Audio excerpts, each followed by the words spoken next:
ஒரு வாரம் டைம். ஒரு வாரத்துக்குள்ள எனக்கு எந்த உதவியும் கிடைக்கலன்னா என்னுடைய முடிவை நானே தேடிக்குவேன்.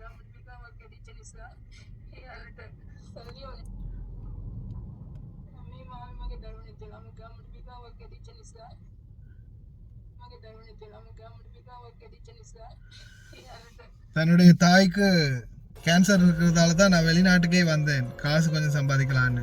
ஆனால் கடைசியில் இங்கே வந்தா சாப்பாடு கேட்டதுக்கு அடிக்கிறாங்க. அஸ்ஸலாமு அலைக்கும் வரஹ்மத்துல்லாஹி வபரகாத்துஹு. அன்பார்ந்த அனைத்து உறவுகளுக்கும் இனிய மாலை வணக்கம். இதோ சவுதி அரேபியாவில் அடுத்த சம்பவம். அந்த சகோதரியுடைய பிரச்சனைகள் நாங்கள் சோஷியல் மீடியாவில் போட்டு பேசின பிறகு இப்போ ரீசெண்டாக நான் ஒரு வீடியோ போட்டிருந்தேன், கிளிநொச்சி சகோதரி ஒருத்தரோட. இப்போ அவங்க பார்த்தீங்கன்னா வேறொரு வீட்டுக்கு மாற்றப்பட்டிருக்கிறாங்க. இப்போதைக்கு எந்த பிரச்சனையும் இல்லை அப்படின்னு தெரிவிச்சிருக்கிறாங்க. இன்ஷா அல்லாஹ் அவங்கள பற்றின நடைமுறைகள் தொடர்ந்துக்கிட்டே இருக்குது. இப்போ புதுசாக இந்த வீடியோ வெளியாக இருந்துச்சு. இந்த சகோதரி வந்து சவுதி ரியாத்தில் இருக்கிறாங்களாம்.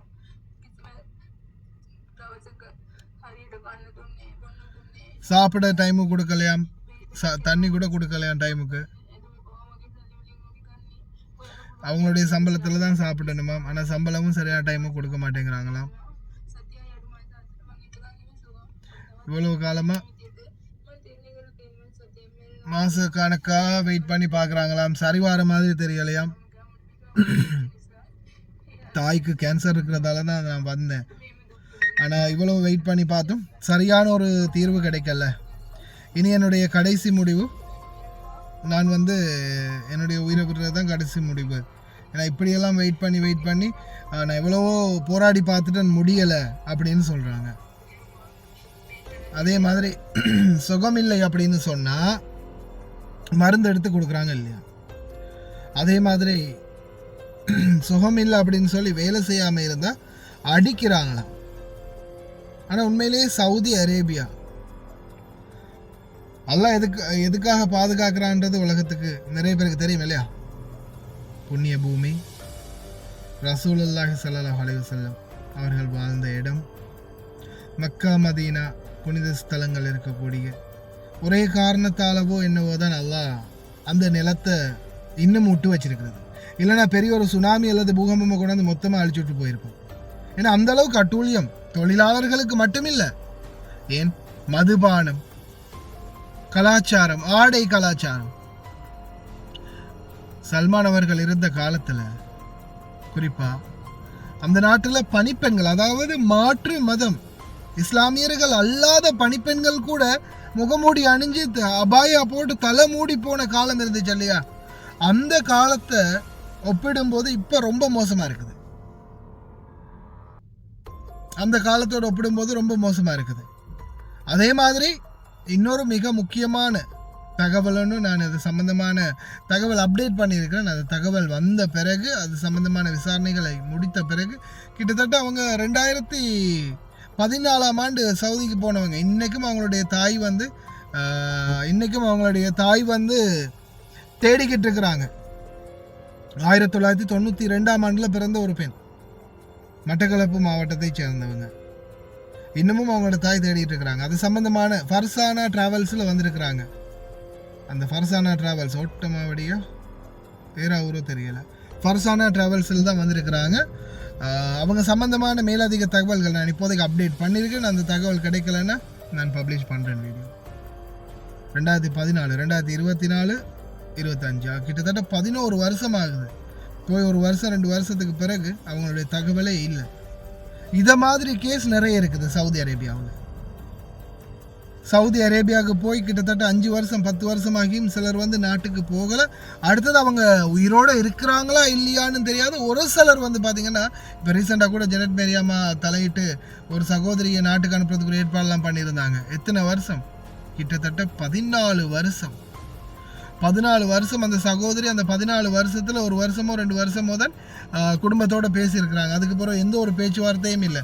சம்பளம் கொடுக்கல, எதுவுமே கொடுக்கல, எந்த ஒரு உதவியுமே கிடைக்கல. அவங்களுடைய கணவர் இல்லை, குழந்தையும் ஏதோ ஒரு நோயால் இறந்து போயிடுச்சு. அதுக்கப்புறமா அவங்களுடைய சகோதரி ஒருத்தர் இருக்கிறாங்க, அவங்கள ஊனமுற்றவங்க. சுவையினமுற்றவங்க, அதை தவிர்த்து அம்மா அப்பா குடும்பம் யாருமே இல்லை, ஒரு சகோதரியை தவிர யாருமே தேடி பார்க்கறதுக்கு இல்லாததால கொத்தடிமை மாதிரி வச்சிருக்கானுங்க. கிட்டத்தட்ட 12 வருஷம் கொத்தடிமை மாதிரி வச்சு சம்பளமே கொடுக்காம வேலை வாங்கியிருக்கிறாங்க. இத மாதிரி இன்னும் எத்தனையோ குடும்பங்கள், எத்தனையோ பேர் இருக்குது. குடும்பங்கள்ல நிறைய பேர் தேடி பார்க்கறது இல்லை. ஏன்னா காசு மாசம் முடிஞ்சா காசு வந்தா போதும். அதே காசு வரலன்னா அப்புறமா இப்போ அனுப்புறது இல்லை, என்னையோ பண்றாங்க போல, எப்படியோ இருக்காங்க போல, என்னையோ செய்யறாங்க போல. இந்த வெளிநாட்டுக்கு போனவங்கள 190% பேர் அப்படித்தான் இவங்க கணக்கெடுக்கிறது. ஒரு 10% பேர் இருக்கிறாங்க தான் ஒவ்வொரு நாட்டுக்காரனை பிடிச்சிக்கிட்டு இந்த மாதிரி. இப்போ ரீசெண்டாக ஒரு கேஸ் ஒன்று வந்திருக்குது. அது என்ன, நான் அதையும் நான் இப்போ அண்டர் இன்வெஸ்டிகேஷன். நான் எதையுமே மீடியாவுக்கு கொண்டு வரணும்னா நான் ஒரு நாளைக்கு 10 வீடியோ போடலாம். ஒரு நாளைக்கு நான் 10, உங்களை ஒரு செகண்ட் கூட ஃப்ரீயாக இருக்க விடாமல் நான் பேக் டு பேக் ஒவ்வொரு வீடியோ, அதுவும் இன்ட்ரெஸ்டிங்கான வீடியோ, அடுத்தவனோட அந்தரங்க கதைகள் வெளியில் வருதுன்னா அதை பார்க்குறதுக்கு மக்களுக்கு அவ்வளோ ஒரு இன்ட்ரெஸ்ட், ஆனந்தம் இருக்குது. அதே முக்கியமான தகவல், நல்ல தகவல், மிக மிக அவசர தகவல் அப்படின்னு எல்லாம் ஒரு முக்கியமான நியூஸை போட்டால் யாரும் வந்து பார்க்க மாட்டாங்க. அதே அடுத்தவனோடைய அந்தரங்கத்தை போடுங்களேன், அடுத்த செகண்ட் ஆளுங்க வரும். ஒரு நாளைக்கு குறைஞ்சது 1.5 லட்சத்துலேருந்து 2 லட்சம் வரைக்கும் வியூஸ் எடுக்கலாம். குறைஞ்சது ஒரு நாளைக்கு 4லேருந்து 5 கண்டென்ட் போடலாம். இந்த காசு கொடுக்கல் வாங்கல் பிரச்சனை, அடுத்தது ஃபோட்டோ போட்டு அந்த இது பண்ணுறது, அதே மாதிரி குடும்ப தகராறு பிரச்சனை, அதே மாதிரி காணாமல் போனோர் பிரச்சனை, வீட்டு பிரச்சனை, இந்த மாதிரி எத்தனையோ பிரச்சனைகள் ஒவ்வொரு நாளும் வருது. ஆனால் என்னால் முடிந்த வரைக்கும் அதை மீடியாவுக்கு கொண்டு வராமல் நான் பர்சனலாக அதை பேசி இரு சாராரோடையும் பேசி முடிந்த வரைக்கும் முடிச்சு வைக்க தான் பார்க்குறேன். ஏன்னா மீடியாவுக்கு கொண்டு வர வேண்டிய அவசியம் எல்லா விடயங்களும் இல்லை. ஆனால் சில விடயங்கள் வந்து கிடைக்கிற தகவலை பொறுத்து, கிடைக்காத சில தகவலை பொறுத்து மீடியாவில் பப்ளிஷ் பண்ணலாம். அதே மாதிரி எனக்கு கிடைக்கக்கூடிய தகவலை வச்சு சில தகவல்களை நான் பதிவிடுவேன். அதில் ஏதாவது பிழைகள் இருந்தால் பகிரங்கமாக நம்ம மன்னிப்பு கேட்கலாம். அதுக்கப்புறமா அந்த தகவலை வந்து சரியான உண்மையான நிலைமை இல்லைன்னா அதை நம்ம ப்ரைவேட் பண்ணலாம். ஆனால் கிடைக்கும்போது கிடைக்கக்கூடிய தகவலை பப்ளிஷ் பண்ண வேண்டியது என்னுடைய கடமை. அது பப்ளிஷ் பண்ண வேண்டி இருந்தால், இல்லாத பட்சத்தில் நான் அதை பப்ளிஷ் பண்ண போகிறது இல்லை. இப்போ இதில் இருக்கிற முக்கியமான பிரச்சனை சவுதி அரேபியாவில் வள்ளல்கள், அதே மாதிரி யாருப்பா அது, சமூக சேவகர்கள் பலர் இருக்கிறாங்க. பேருக்கு மட்டும்தான் டிக்டாக்ல டான்ஸ் ஆடுறதுக்கும் பாட்டு படிக்கிறதுக்கும் லைவ் போட்டு அடுத்தவனை கழுவி ஊத்துறதுக்கும் கேவலப்படுத்துறதுக்கும் அடுத்தவன் ஃபோட்டோவை போட்டு அசிங்கப்படுத்துறதுக்கும் தான் லைக் சவுதியில் இருக்கிற சமூக சேவகர்கள். அவ்வளவுதான் அவங்களுடைய லைக் வந்து அவ்வளவுதான். சவுதியில் இருக்கிற பிரச்சனையை நாம் இங்கேருந்து ஜனத் மேரி சகோதரியாக இருக்கட்டும், கோவிதா கமாலா இருக்கட்டும், ரஸ்வான் ஹாசனா இருக்கட்டும், நானா இருக்கட்டும், இன்னும் எத்தனையோ பேர் தங்களால் முடிந்த வரைக்கும் இங்கேருந்து சவுதியை ஹேண்டில் பண்ணிட்டு இருக்கிறோம். ஆனால் சவுதியில் எல்லாரும் இருக்கிறாங்க, ஆனால் பேருக்கு மட்டும்தான், எதுவுமே இல்லை. அடுத்தது நான் இதில் வந்து முக்கியமான விடயம் இன்னொன்று என்ன சொல்கிறேன்னா, இவங்க வந்து வீடியோ போட்டிருக்காங்க. இந்த வீடியோ வந்து நான் ஸ்பீட் ஏன்னா அவங்க பேசுகிறது வந்து ரொம்ப ஸ்லோ, கிட்டத்தட்ட 1.3 வச்சு தான் இந்த ஸ்பீட் நான் ப்ளே பண்ணியிருக்கேன் இந்த வீடியோவை. இதில் இருக்கிற பிரச்சனை என்னென்னா, நான் இப்போ இவங்க இந்த சகோதரி சிலர் வந்து வீடியோ போடுறீங்க, உங்களுக்கு உண்மையிலே பிரச்சனை இருக்கலாம், உண்மைக்குமே நிச்சயமாக உங்களுக்கு பிரச்சனை இருக்குது, நீங்கள் கட்டாயம் வீடியோ போட்டு தான் ஆகணும், என்ன எந்த ஒரு வழியும் இல்லை அப்படின்ற பட்சத்தில். ஏன்னா முடிந்த அளவுக்கு நான் சொல்லியிருக்கிறேன், போராடி பாருங்கள், முடிந்த அளவுக்கு போராடுங்க, வெளிநாட்டு வேலைவாய்ப்பு பணியகத்தில் சரி தெரிவிங்க அப்படின்னு நான் நிறைய தடவை சொல்லியிருக்கிறேன். சொல்லியும் சிலர் வந்து என்ன செய்வீங்க, வீடியோ போடுவீங்க. ஓகே, வீடியோ போடுங்க. நான் இந்த ஊர் தான், நான் இந்த ஏஜென்ட்டில் தான் வந்திருக்கேன்.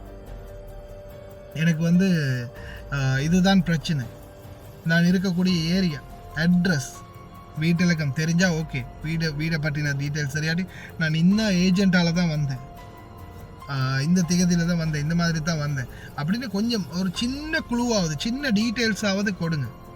இப்போ இவங்க வீடியோ போட்டிருக்கிறாங்க, நான் இந்த ஊர், நான் இந்த வந்திருக்கிறேன், எனக்கு 7 மாதம் சம்பளம் கொடுக்கல, சாப்பாடு கொடுக்கல, என்னை காப்பாற்றுங்க, எம்பசிக்கு சரி கூட்டிகிட்டு போங்க, இல்லைன்னா நான் சாகுறேன். இப்போ நாங்கள் எப்படி பார்க்குறது, முட்டையில் மந்திரம் போட்டு பார்க்குறதா, இல்லை வெத்தலையில் மை தடவி பார்க்குறதா, எப்படி கண்டுபிடிக்கிறது உங்களுக்கு பிரச்சனை இருக்குது, நீங்கள் எங்கே இருக்கிறீங்க, எந்த ஏரியாவில் இருக்கிறீங்க, உங்களுக்கு எப்படி அணுகிறது, நாங்கள் இந்த பிரச்சனையை எப்படி சால்வ் பண்ணுறது, எப்படி அணுகிறதுன்னு நாங்கள் எப்படி பார்க்குறது. தயவு செய்து நீங்கள் வீடியோ போடுறீங்களா இருந்தால், இப்போ வீடியோ பார்க்கக்கூடியவங்க ஒரு வேளை இல்லாமல் இறைவன் அனைவரையும் பாதுகாக்கணும், யாருக்கு எந்த கஷ்டமும் இல்லாமல், ஒரு வேளை பிரச்சனை வந்து உங்களுக்கும் வீடியோ போடக்கூடிய நிர்பந்தம் சூழ்நிலை வருதுன்னா தயவு செய்து நீங்கள் உங்களுடைய விடயம் என்னென்ன பிரச்சனைன்றதை சொன்ன மாதிரியே உங்களுடைய ஏரியா, உங்களுடைய அட்ரஸ். இப்போ குவைத்தில் இருக்கிறவங்களுக்கு நான் நிறைய தடவை வந்து சொல்லியிருக்கிறேன். இதில் வந்து பார்த்திங்கன்னா இந்த ஒவ்வொரு வீடுகள்லேயும் முன்னுக்கு ஒவ்வொரு வெள்ளை கலரில் ஒரு தகடு மாதிரி, அதேமாதிரி தகடு மாதிரி அடிச்சிருப்பாங்க. அந்த தகட்டில் பார்த்திங்கன்னா ஒரு நம்பர் இருக்கும், ஆர்டர் நம்பர், பிஏசி பாசி நம்பர். அது வந்து இதில் இப்போ என்ற கண்ணுக்கு தெரிகிற மாதிரி இந்த ஏரியாவில் ஒன்றையும் காணலைன்னா அந்த வீடியோவில் காட்டலாம், நான் ஒரு நாளைக்கு ஃபோட்டோவில் காட்டுறேன். அந்த நம்பரை மட்டும் நீங்கள் மார்க் பண்ணிட்டாலே போதும். நான் ரீசெண்டாக கூட ஒரு வீடியோவில் சொல்லியிருப்பேன், குவைட் ஃபைண்டர் அப்ளிகேஷனில் அந்த நம்பரை போட்டால் அந்த எக்ஸாக்ட் வீட்டோடைய கலர் முதல் கொண்டு பார்த்துடலாம். இந்த ரோட்டில் இந்த எக்ஸாக்ட் லொக்கேஷனில் இந்த இருக்கிறது தான் வீடு அப்படின்றது வரைக்கும் பார்த்துடலாம். அந்த ஒரு நம்பர் இருந்தால் போதும். நீங்கள் எந்த ஏரியாவில் இருக்கீங்க, எத்தனாவது கத்தா, எத்தனாவது இஷாரா, எத்தனாவது வீடு, வீட்டோடைய நம்பர் என்ன, எதுவுமே தேவையில்லை. வெறும் அந்த வெள்ளை கலர் போர்டில் இருக்கிற நம்பர், சின்ன கார்டு ஒன்று மாதிரி செவரில் வந்து பின் பண்ணியிருப்பாங்க, 2 சைட்லையும் ரிவர்ட் பண்ணி. அந்த நம்பர் மட்டும் இருந்தால் போதும், பாசி நம்பர், எல்லா டீட்டெயில்ஸையும் எடுத்துக்கொள்ளலாம். அது குவைத்தில். அதே மாதிரி சவுதி அரேபியாவை பொறுத்தவரையில் நீங்கள் எந்த ஏரியாவில் இருக்கிறீங்கன்ற லொக்கேஷன் கட்டாயம் தேவைப்படும். ஏன்னா சவுதி அரேபியாவை பொறுத்தவரை, குவைத்தாவது ஒரு அளவுக்கு சிறிய நாடு, சவுதி அரேபியாவை பொறுத்தவரையில் துனியா தொங்கல். ஒரு ஊர்லேருந்து ஒரு ஊருக்கு வரனாலே குறைஞ்சது 3 ஹவர்லேருந்து 6 ஹவர் வரைக்கும் ட்ராவல் பண்ணக்கூடிய ட்ராவலிங்கு இருக்குது. அப்போ இந்த மாதிரிகள் இருக்கிறதால தயவு செய்து உங்களுடைய அட்ரஸ் டீட்டெயில்ஸை தயவு செய்து குறிப்பிடுங்க. இல்லை வேறு ஏதாவது உங்களை காண்டாக்ட் பண்ணக்கூடிய மாதிரி வேறு ஏதாவது ஒரு தகவலை சரியான வேலிடான சாலிடான எவிடன்ஸோட கொடுங்க. ஏன்னா அப்போ தான் உங்களை காப்பாற்றுறதுக்கு ஏதாவது ஒரு முயற்சி எடுக்க முடியும்.